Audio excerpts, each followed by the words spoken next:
Salut tout le monde! Et aujourd'hui on se retrouve pour une nouvelle decklist. Et aujourd'hui donc ça sera une decklist beaucoup plus puissante que la decklist que j'avais faite avant, qui était vraiment une decklist pour le fun, hein. Celle-là c'est vraiment une decklist compétitive que j'ai essayé de faire. Et franchement moi elle ne me déplaît pas, j'arrive franchement à faire des trucs énormes avec. Donc voilà, donc c'est une decklist Dark World, donc Monde Ténébreux. Et je vais vous la faire découvrir tout de suite. Donc bien évidemment... Ceci paraît des plus logiques. On commence par 3 Grapha. Hein, c'est la base du deck. Donc, normal. Ensuite, je joue 2 Gold. Willord du Monde Ténébreux. Je joue 2 Sylva. 2 Snow. Bon alors, oui, vous allez me dire, ouais, Snow, ça se joue en 3, machin. Moi, j'en vois pas l'utilité. Franchement, 2, ça me suffit largement. Voilà. 3 Brown. Bon, par contre, ça, c'est très important pour le deck. Et un beige. Voilà, donc ça c'est pour les mondes ténébreux. Après, on joue d'autres monstres à côté. Mais ça c'est pour les mondes ténébreux, ça fait une quinzaine de monstres si je me trompe pas. De mondes ténébreux. Alors ensuite on joue une guide des enfers. Elle est limitée à une, donc je peux la jouer qu'en une fois. Donc avec elle je peux faire revenir les bronzes, donc ça peut être pratique pour faire des exis niveau 3, des exis rang 3. Je joue aussi deux diapasons des ténèbres, donc qui peuvent être appelés par la guide des enfers. Et ça permet de nous faire des synchros rang 8, enfin niveau 8 avec gold et tout ça, ça peut être pratique. Un Raven mythologique, parce que son effet est très utile, et ça active son effet permet de défausser, et ça active les effets des monts ténébreux. Et ensuite, je joue un dragon armé des ténèbres. Voilà. Donc ça, c'est pour les monstres. Ça fait 18 monstres au total. À peu près 18 monstres. Oui, non, ça fait exactement 18 monstres en plus. Voilà. Donc ensuite, passons aux cartes magiques. Donc, bien évidemment, on joue en 3 fois le terrain. Donc, portail du monde ténébreux. Ça, c'est obligatoire. Ensuite, au niveau de la défausse, on va jouer 3 transactions du monde ténébreux pour pouvoir se défausser rapidement des monstres. 3 entraînés dans la tombe. 2 entraînés dans la tombe, pardon, que ce que je raconte. Et une foudre du monde ténébreux. Voilà. Donc ça, c'est au niveau de la défausse. Je joue pas 3 entraînés dans la tombe, 2 ça me suffit. Voilà. Ensuite, pour accélérer le deck et histoire que ça aille assez vite et qu'on puisse faire un OTK assez rapidement, bon pas en un tour, bon même si OTK c'est un tour, bon, vous allez me dire, bref. Je joue 3 transactions, donc ça active pas l'effet, mais c'est quand même cool, ça fait piocher rapide, c'est cool. Ensuite je joue 3 pioches évoluées, pareil, donc vu que Grapha peut revenir très facilement sur le terrain, pourquoi pas le sacrifier pour piocher 2 cartes, voilà. Donc ça c'est au niveau de l'accélération du deck, je trouve ça juste parfait. Ensuite, on joue des cartes un peu plus basiques, comme sacrifice inutile. Donc pratique si vous invoquez par exemple votre petit beige, vous envoyez votre Grapha au cimetière et hop, vous faites revenir beige dans votre main, vous invoquez Grapha. Voilà. Ça fait une invocation rapide et c'est cool. Ensuite, je joue deux typhons.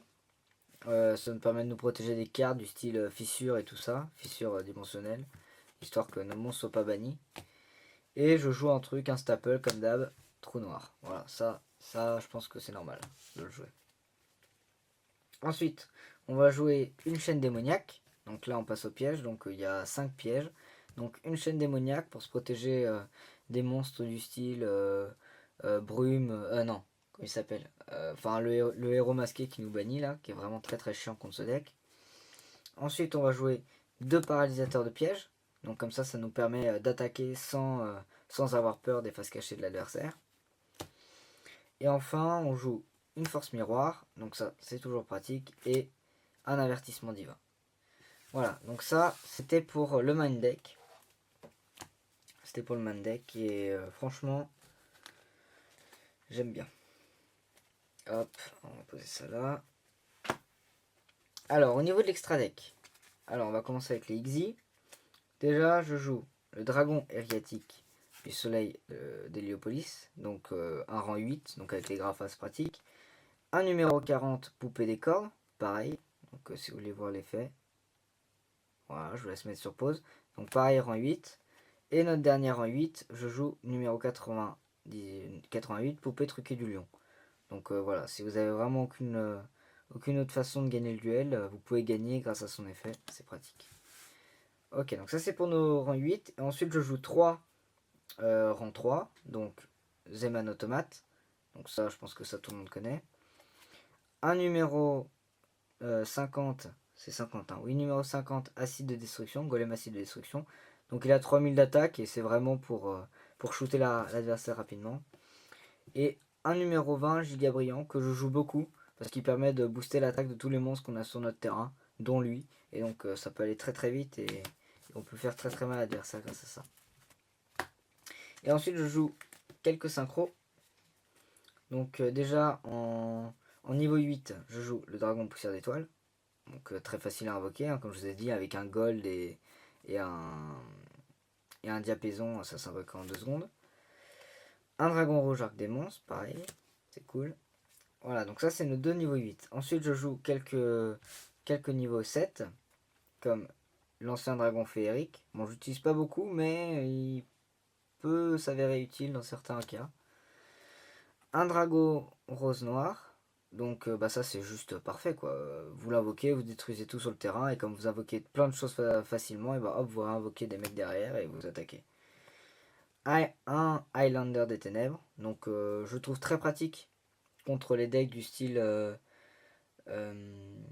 Chevalier Noble avec toutes les cartes d'équipement. Donc même si les cartes reviennent d'équipement des Chevaliers Nobles, bah ça lui inflige des dégâts, des dommages. Je vous laisse faire son effet si vous ne connaissez pas. Voilà. Et le dernier que je joue Sergent Stygien. Donc lui il est niveau 5. Mais honnêtement il est bon. Hein. Ouais, je vous laisse faire son effet. Voilà. Donc voilà. Ça c'est pour le deck. Et bien écoutez, vous me direz ce que vous pensez de cette decklist. Honnêtement, moi je la trouve pas mal du tout. J'arrive à faire plein de trucs avec. J'arrive à faire plein de combos et tout. C'est vraiment pas mal. Franchement, je m'amuse bien avec ce deck et il m'a l'air plutôt bien compétitif. Bon après vous me direz ce qu'il faut que j'améliore, s'il y a des cartes à enlever. Alors je sens que vous allez me dire qu'il va falloir enlever. Souvent on joue que un gold ou un Silva. Mais bon moi dans mon deck, vu que j'invoque quand même beaucoup mes niveaux 8 là, vu que j'invoque beaucoup ces deux là, je préfère les laisser parce que comme ça me permet de les invoquer vite. Et moi l'important dans ce deck c'est vraiment d'invoquer des monstres et aller bourriner l'adversaire. Donc voilà. Donc vous me direz ce que vous en pensez, vous me faites des commentaires construits, hein, si vous me dites qu'il y a des cartes qui sont pas bonnes, vous m'expliquez bien pourquoi. Et sur ce, je vous dis à la prochaine. Allez, salut.